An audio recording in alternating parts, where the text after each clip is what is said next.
Assalamualaikum warahmatullahi wabarakatuh. Perkenalkan, nama saya Kevin Haryadita. Saya mahasiswa Fakultas Peternakan Universitas Gadjah Mada yang melaksanakan KKN PPM UGM periode 2 tahun 2021 di Desa Serut dan Desa Argomulyo. Untuk saya sendiri melaksanakan KKN di Desa Serut. Nah, pada kesempatan kali ini saya akan melaksanakan sebuah pelatihan terkait handling ternak ruminansia, baik itu ruminansia kecil, kambing dan domba, atau juga ruminansia besar, yaitu sapi. Untuk itu kita langsung saja masuk ke materinya. Nah, baik saudara sekalian, program kerja yang saya laksanakan pada kesempatan kali ini yaitu pelatihan handling ternak ruminansia yang baik dan benar. Langsung saja, next. Nah, sebelum kita berlanjut, maka kita harus tahu terlebih dahulu apa yang dimaksudkan dengan handling ternak itu dan kenapa handling ternak itu penting untuk kita ketahui. Nah, di sini saya akan menyampaikan bahwasanya handling ternak atau handling itu merupakan suatu upaya penanganan yang dilakukan oleh manusia kepada ternak dengan tujuan mengendalikan ternak untuk diberi perlakuan tertentu tanpa menyakiti ternak tersebut dan peternaknya. Nah, hal ini itu mudahnya adalah handling itu merupakan sebuah upaya baik itu peternak atau orang biasa dalam mengendalikan ternaknya. Nah, kenapa dikendalikan ternaknya? Nah, tergantung tujuannya. Misal ada handling ternak itu dilaksanakan untuk pengobatan, untuk cek kesehatan dan sebagainya. Jadi perlu dilakukannya penanganan. Karena untuk menangani ternak atau dalam artian itu mengendalikan ternak itu tidak boleh asal, karena ketika asal ini tadi dapat mencederai baik itu peternaknya maupun ternak itu sendiri. Terkadang banyak sekali masyarakat yang kurang tahu akan hal ini itu asal dalam mengendalikan ternak sehingga eh, alih-alih pengendaliannya itu berjalan dengan baik malah terkadang justru dapat menyakiti ternak atau peternaknya. Untuk itu handling ini sangatlah penting. Nah, kemudian apa manfaat handling ternak? Nah, seperti yang saya sampaikan tadi, handling ternak itu punya banyak manfaat. Nah, di antaranya yaitu seperti untuk vaksinasi, seperti yang digambarkan oleh gambar satu ini, ditampilkan oleh gambar satu ini, juga ada cek kesehatan ketika kurban, dan juga ketika melaksanakan palpasi atau misal palpasi atau bisa juga ketika tidak melaksanakan suntik inseminasi buatan misalnya gitu. Nah, ini uh, yang digambarkan untuk ternak ruminansia besar atau sapi gitu. Cek kehamilan seperti itu.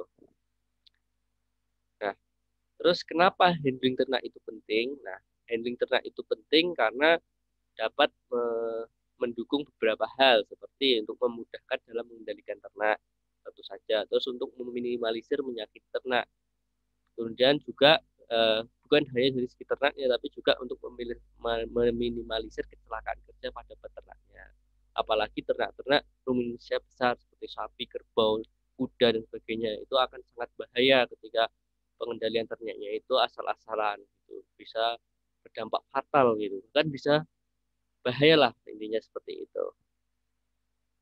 Kemudian juga efektif tenaga. Nah, jadi handling ternak ini selain juga menghindari dari hal-hal yang tidak diinginkan, kecelakaan kerja, juga efektif tenaga. Karena ketika kita menggunakan teknik yang baik dan benar dalam menghandle ternak, dalam mengendalikan ternak, maka tenaga yang kita keluarkan pun juga tidak sebanyak sebesar ketika kita tidak tahu tekniknya seperti itu. Jadi apapun yang dikerjakan dengan teknik yang baik itu pasti tenaganya juga akan efektif dan akan lebih mudah.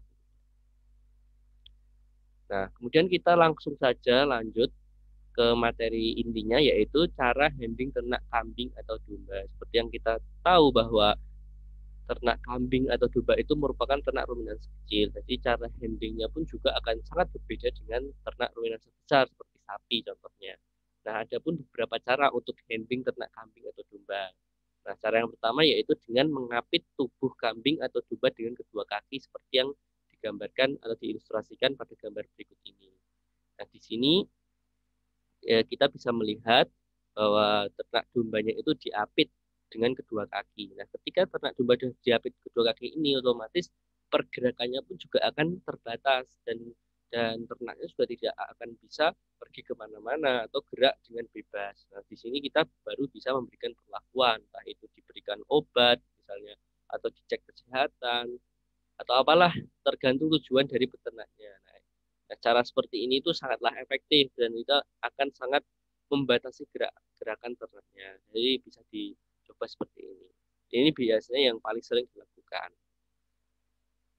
Nah, cara selanjutnya yaitu dengan merobohkan ternak dan juga dengan cara memegang kaki depan dan belakang kambing atau domba. Nah, jadi kurang lebih ilustrasinya seperti inilah.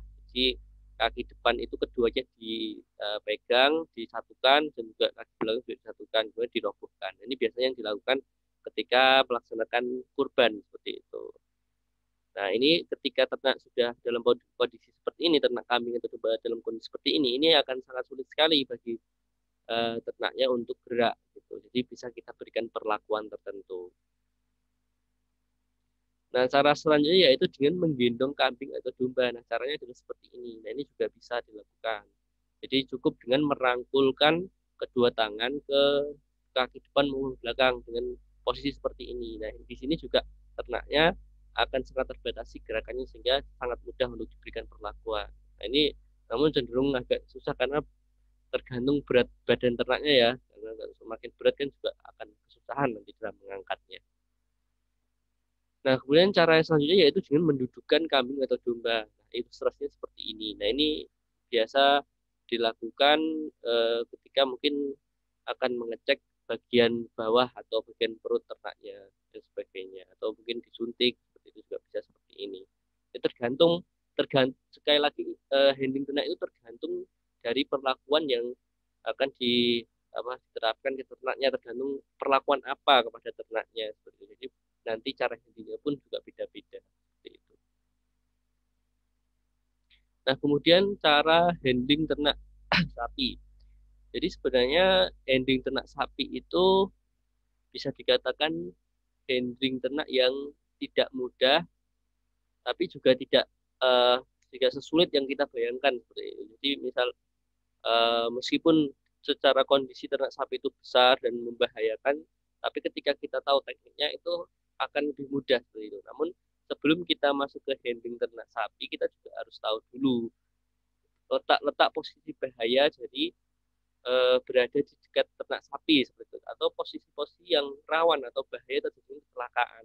Gitu. Dan seperti yang diilustrasikan di sini, sebenarnya ini adalah sebuah ilustrasi yang menggambarkan flight zone itu semacam area nyaman dari ternak sapi itu sendiri seperti itu, dan juga eh, zona yang masih dalam jangkauan penglihatan dan juga kenyamanan dari ternak itulah, ternak sapi itu gampangannya. Nah, di sini bisa dilihat sebenarnya untuk ini tuh sebenarnya ilustrasi terkait untuk menggiring ya, cuman saya akan mengambil poin yang danger zone-nya aja lah, yang bahaya, yang tidak boleh ya. Dari situ bisa kita lihat bahwa ternak sapi itu karena matanya kanan kiri, dia itu sebenarnya bisa melihat sampai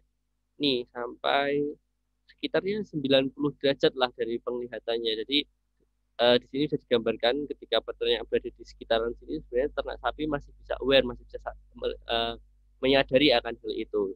Cuman ketika peternak itu berada di belakang, kaki belakang atau di belakang ternak itu, ternak sudah tidak bisa melihat lagi. Nah, ketika ternaknya sudah tidak bisa menyadari melihat lagi, apabila terjadi sebuah rangsangan atau sebuah gangguan, maka akan ternak itu akan bergerak atau melakukan suatu tindakan yang sifatnya simultan, atau eh, sifatnya itu apa ya? Jadi sifatnya itu tidak terduga lah intinya kayak gitu. Jadi semisal salah satu contoh kasusnya itu dengan mendang atau menyepak seperti itu.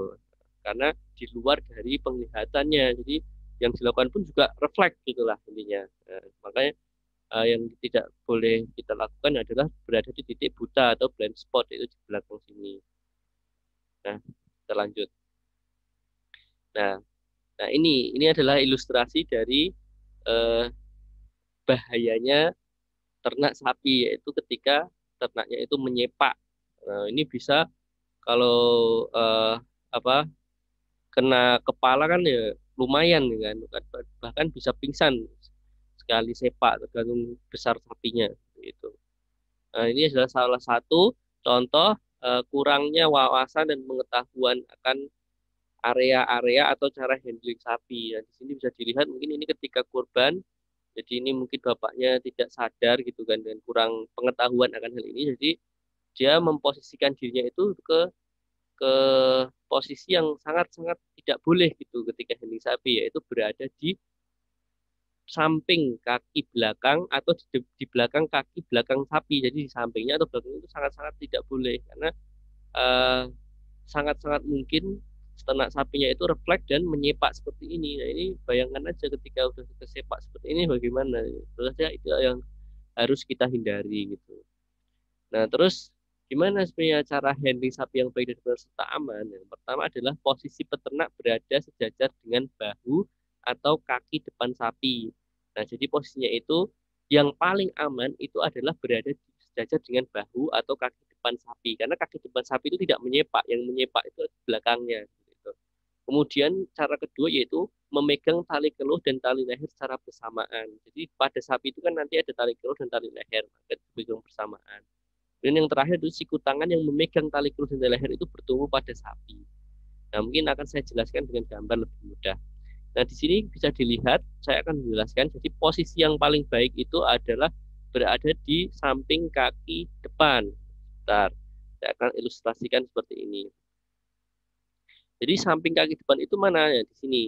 Nah, posisi yang terbaik itu entah itu di sini atau di sini atau di shoulder atau di bahu. Di samping kaki depan atau di bahu. Nah, ini posisi yang paling aman dan paling baik untuk handling sapi atau mengendalikan sapi. Nah, jangan sekali-sekali menempatkan diri yaitu berada di samping kaki belakang di sini atau di belakang sapi. Tidak peduli sejinak apapun sapi, ketika dia merasa terganggu, maka yang respon yang biasa dilakukan yaitu dengan menyepakkan kakinya dan cara menyepak sapi itu adalah dengan cara menyepak ke samping dulu baru ke belakang atau bisa langsung ke belakang langsung. Jadi sepaknya itu kayak set apa ya gimana ya? Jadi ke kanan misal misal nyepaknya itu ke samping dan ke belakang. Jadi memutar nyepaknya itu. Jadi ke samping dulu baru ke belakang. Jadi entah kita itu berdiri di samping kaki belakang atau di belakang itu pasti kena gitu. Dan itu sangat bahaya. Jadi yang paling bagus itu di sini atau di sini. Nah, seperti itu. Nah, selanjutnya,